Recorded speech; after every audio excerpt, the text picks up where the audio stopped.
Hi folks, my name's Gene Mulak. I'm the golf pro here at Silver Spring Country Club in Ridgefield, Connecticut. I wanted to talk today about your ball striking and ways to make you a more efficient ball striker. There's a couple things that I want you to really focus on and be aware of. The first is the path that you swing the club on. That's going to provide the curvature for the golf ball. The face angle is responsible for about 90% of the ball's start line. So generally when you see a really an expert player, whether they're hitting a draw or a fade, the ball's going to seem to start on the same line, which is kind of a hallmark of a really good ball hitter. The second thing that I want you to know is there's a couple medical terms about wrist conditions. The first one, if you bow your wrist, that's called palmar flexion, and if it's cupped, that's called dorsiflexion. Now, there have been players in the history of the game that have employed both wrist conditions. Fred Couples, for example, has had a cupped wrist at the top of his backswing. Arnold Palmer, no relation to the name, the medical term, but Arnold Palmer had a lot of palmar flexion in his lead wrist at the top.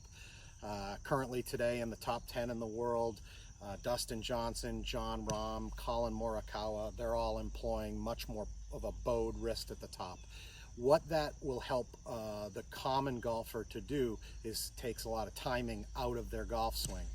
I see too many of my students will come and they're going to roll the club face open on the way back, and as they do that, because the top hand in a golfer is controlling the face, it's going to make their top wrist cupped, and that's going to have a very open face, hence why a lot of golfers will tend to hit the ball to the right and slice.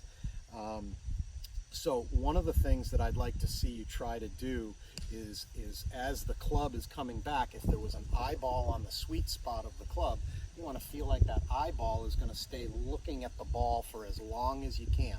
It's not going to roll over. This is a really nice drill that I do with a lot of students. Popsicle stick.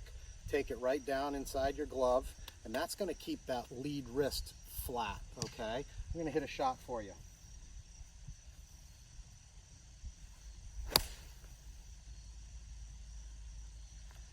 So trying to maintain a flat or even slightly bowed lead wrist is really going to will really help your ball striking. Good luck.